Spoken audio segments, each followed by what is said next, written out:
Tengan un muy buen día. Bienvenidos al tiempo devocional de hoy de la comunidad contigo. Acompáñenme a orar. Vamos a pedir la guía de nuestro Señor. Vamos a pedir que Él nos hable en el tiempo devocional de hoy. Oremos. Padre amado, Padre bendito, Señor, te rogamos que tú nos hables en este tiempo devocional y te damos gracias por este tiempo, Señor. Te pedimos, Señor, que tú nos ayudes a ver a Jesús a través de tu palabra y a poder conocerte más. Te pedimos esto en el nombre de tu Hijo Jesús. Amén. Bien, hoy día concluimos la última de las 6 citas que Jesús ha estado dando del Antiguo Testamento en esta parte del Sermón del Monte, demostrando que Él no vino a poner fin al Antiguo Testamento, sino que la ley y los profetas se cumplen en Él y por lo tanto deben ser vistas a través de Él. Hoy nos enfocaremos en Mateo capítulo 5, los versos 43 al 48. Comencemos entonces leyendo Mateo 5, verso 43.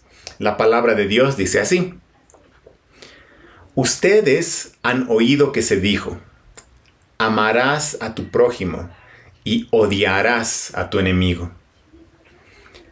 Esto contiene una cita del Antiguo Testamento y también una cita de lo que probablemente algunos interpretaban al leer el mandamiento de amar al prójimo.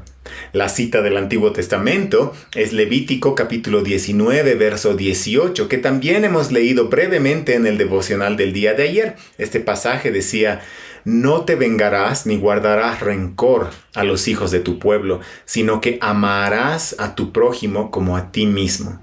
Yo, el Señor. Pero la segunda parte que cita Jesús al decir y odiarás a tu enemigo no está en el Antiguo Testamento. Pero podemos entender que había personas que tomaban el mandamiento bíblico de amar al prójimo y de este sacaban la interpretación totalmente errada de odiar al enemigo. Con un pensamiento que dice algo así: voy a amar a mi prójimo, a las personas cercanas a mí, a los que piensan como yo, a los que se parecen a mí, pero a mis enemigos, ellos no son mi prójimo, no. A ellos sí los puedo odiar. Esa manera de pensar está totalmente equivocada. Y la verdad es que muchas veces, tanto en la época de Jesús como ahora, la gente es selectiva en cuanto a quienes decide llamar prójimo y en cuanto a quienes decide mostrar o no amor. Como aquel intérprete de la ley que se acercó una vez a Jesús para ponerlo a prueba. Y en esta conversación, este intérprete de la ley se sintió atrapado al hablar del tema del amor al prójimo, porque seguramente había personas que él no amaba. Y para justificarse a sí mismo le dijo a Jesús: ¿quién es mi prójimo? Y Jesús le respondió contándole la parábola del buen samaritano. Samaritano que, a pesar de ser considerado enemigo de los judíos, ayudó a un judío en necesidad. Jesús está comunicando lo mismo aquí en Mateo capítulo 5. Amar al prójimo no significa odiar a nuestros enemigos. Ellos son también nuestro prójimo. Por eso Jesús continúa diciendo en el verso 44, fíjense Mateo 5, verso 44, la palabra de Dios dice: pero yo les digo, amen a sus enemigos y oren por los que los persiguen.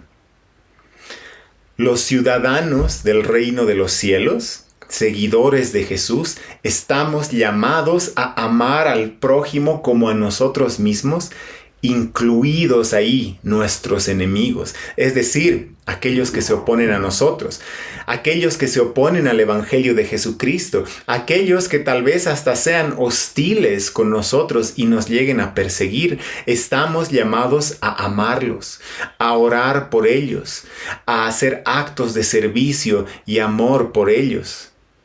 Esto está conectado con lo que vimos ayer acerca de la venganza. Uno naturalmente va a querer vengarse de su enemigo, pero Jesús nos llama a los ciudadanos del reino de los cielos a orar por ellos, a mostrarles amor de maneras prácticas. Jesús nos está llamando a tener la misma actitud que Él tuvo para con nosotros. Siendo nosotros sus enemigos, Él nos mostró amor y Él entregó su vida en la cruz por nuestros pecados. Siendo nosotros sus enemigos, Él buscó servirnos. Él buscó nuestro bien. Estamos nosotros, como sus seguidores, llamados a hacer lo mismo por nuestros enemigos, amándolos. Y para reforzar esta enseñanza del amor al prójimo y el amor a los enemigos, Jesús da cuatro razones por las cuales sus seguidores deben amar a sus enemigos. La primera razón está en el versículo 45. Fíjense Mateo 5:45. Dice, para que ustedes sean hijos de su Padre que está en los cielos, porque Él hace salir su sol sobre malos y buenos, y llover sobre justos e injustos. Como hijos obedientes de Dios, hijos e hijas obedientes de Dios, no debemos conformarnos con lo que antes hacíamos en nuestra ignorancia. Antes, para nosotros, era natural odiar a nuestros enemigos. Pero ahora que somos hijos e hijas de Dios, tenemos un nuevo corazón y estamos llamados a mostrar la misma gracia que nuestro Padre Dios muestra sobre malos y buenos, al hacer llover y al hacer salir el sol sobre ambos. Así como hemos recibido nosotros del Padre amor inmerecido, así como hemos recibido gracia de parte de Dios, debemos nosotros dar el mismo amor y gracia hacia otros, incluso hacia nuestros enemigos. La segunda razón que da Jesús para amar a los enemigos está en la primera parte del verso 46. Fíjense, la primera parte de Mateo 5:46 dice, porque si ustedes aman a los que los aman, ¿qué recompensa tienen? ¿Estamos llamados a amar a los enemigos? A aquellos que no nos aman. Estamos llamados a amarlos confiados en la recompensa final que recibiremos. Ahora, esto podría sonar un tanto interesado y tal vez poco sincero, pero no es así. Fíjense, aquí Jesús está explicando algo que Él ya enseñó antes en el Sermón del Monte. Y vamos a recordar un poco las bienaventuranzas. En el Sermón del Monte, al final de las bienaventuranzas, en este mismo capítulo de Mateo, Jesús dijo, Mateo 5:11 al 12, bienaventurados serán cuando los insulten y los persigan y digan todo género de mal contra ustedes falsamente por causa de mí. Regocíjense y alégrense, porque la recompensa de ustedes en los cielos es grande, porque así persiguieron a los profetas que fueron antes que ustedes. Entonces, pensando en esto, podemos amar a nuestros enemigos, podemos amar a aquellos que nos insultan, a aquellos que nos persiguen, a aquellos que hablan mal de nosotros. ¿Por qué? Porque sin importar lo que ellos nos hagan y sin importar lo que nos pase en esta vida, tenemos una recompensa segura en el reino de los cielos, como hijos e hijas de Dios redimidos por Cristo. La tercera razón que Jesús da en este pasaje de Mateo 5 para amar al prójimo y para amar a los enemigos está en la segunda parte del verso 46 hasta el versículo 47. Fíjense, acompáñenme en Mateo 5, la segunda parte del verso 46 hasta el 47. Dice, ¿no hacen también lo mismo los recaudadores de impuestos? Y si saludan solamente a sus hermanos, ¿qué hacen más que otros? ¿No hacen también lo mismo los gentiles? Aquí Jesús marca un contraste entre los ciudadanos del reino de los cielos y los recaudadores de impuestos, es decir, personas que oprimían al pueblo, que actuaban impíamente al cobrar impuestos, oprimiendo al pueblo para dar este dinero al imperio romano. Y también habla de los gentiles. No se está refiriendo en este caso a un componente racial, sino que se está refiriendo a los gentiles como paganos. En otras palabras, amamos a los enemigos porque hay una clara y marcada diferencia entre los ciudadanos de este mundo y los ciudadanos del reino de los cielos. Es decir, nosotros, redimidos por Jesús, somos ciudadanos del reino de los cielos. Somos diferentes a los ciudadanos de este mundo. Hemos sido redimidos, hemos nacido de nuevo, y esta diferencia nos lleva a amar incluso a nuestros enemigos. Y finalmente, la cuarta y última razón que Jesús da para amar a los enemigos está en el versículo 48. Fíjense, Mateo 5:48 dice: por tanto, sean ustedes perfectos como su Padre Celestial es perfecto. Este versículo contiene ecos del Antiguo Testamento, ecos de pasajes como por ejemplo Deuteronomio 18:13, que dice: serás intachable delante del Señor tu Dios, o ecos de Levítico 19, verso 2, que dice: santos serán, porque yo, el Señor su Dios, soy santo. Así como el Israel redimido de la esclavitud en Egipto fue llamado a vivir en santidad, consagrados al Señor, viviendo bajo el gobierno de Dios, nosotros, como el pueblo redimido por la sangre de Cristo, somos también llamados a vivir en santidad durante nuestro peregrinaje por esta tierra, viviendo consagrados al Señor, sirviéndole a Él, viviendo bajo su gobierno, mientras nos dirigimos en este peregrinaje a la patria celestial. Esta santidad a la que somos llamados debe llevarnos a amar a los enemigos.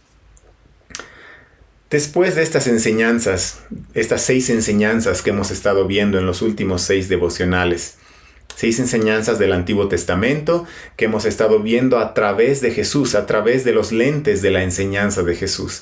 Hemos hablado acerca del desprecio al prójimo, acerca del adulterio, acerca del divorcio, de los juramentos, acerca de la venganza y acerca del amor al prójimo, el amor a los enemigos. Después de haber escuchado y meditado en esto, podemos tal vez algunos llegarnos a sentir un poco abrumados. Y seguramente muchos hemos sido confrontados con pecado que necesitamos arrepentirnos y que necesitamos confesar.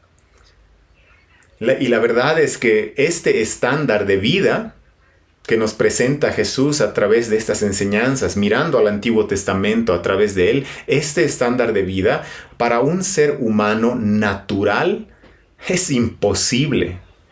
Sin embargo, recordemos el contexto en el que son dadas estas enseñanzas. Estas enseñanzas son parte del Sermón del Monte. El Sermón del Monte son las palabras de Jesús que juntó a un nuevo pueblo, está llamando a un nuevo pueblo que Él va a redimir por su sangre, y a este nuevo pueblo es que Él les da estas enseñanzas, y ahí está la clave. Estas palabras no son el camino para ganarse un lugar en el cielo. Esto sería totalmente imposible. Les decía que este estándar para un ser humano natural es imposible. Estas palabras están dirigidas para el pueblo de Dios, están dirigidas exclusivamente para los ciudadanos del reino de los cielos, aquellos que ya han sido adoptados dentro del reino. Estas palabras marcan la dirección que deben tomar las vidas de aquellos redimidos por Cristo, es decir, nosotros. Marcan la dirección que deben tomar las vidas de nosotros como ciudadanos del reino de los cielos, que hemos nacido de nuevo gracias a Jesucristo. Entonces, que Dios nos guíe y nos fortalezca en esta nueva dirección que Él le da a nuestras vidas, y que a través de la fe en Cristo y por los méritos de Él y por lo que Él hizo, no por nuestras fuerzas, podamos vivir conforme a estas enseñanzas del Rey del reino de los cielos, y que incluso cuando pequemos, cuando fallemos y cuando caigamos, que la fe en Jesucristo sea lo que nos sostenga, y que nuestro Señor sea quien nos levante y que nos ayude a seguir caminando en esta nueva dirección que Él le da a nuestras vidas. Vamos a terminar aquí orando. Dios, Papá amado, Padre Celestial, gracias te damos por este tiempo que hemos podido compartir en estos últimos tiempos devocionales acerca de las enseñanzas del Antiguo Testamento a través de las enseñanzas de Jesús, Señor. Te damos gracias, Señor, porque has estado abriendo nuestros ojos, has estado iluminando tu palabra y ahora te pedimos que tú nos ayudes, nos animes a vivir en esta nueva dirección que tú tienes para nuestras vidas como ciudadanos de tu reino redimidos por Jesús. Levántanos cuando caemos, perdónanos, Señor, cuando fallamos y pecamos. Te confesamos que muchas veces pecamos al no amar al prójimo y pecamos de muchas otras maneras, Señor. Te damos gracias porque tú has llevado nuestro castigo en la cruz. Te pedimos que nos perdones, que nos limpies y que nos ayudes a seguir caminando por la fe en Jesús en esta nueva dirección, como ciudadanos de tu reino, hijos e hijas tuyos. Te pedimos esto en el nombre de Jesús. Amén. Hermanos y hermanas, que el Señor los bendiga, que tengan un muy buen día.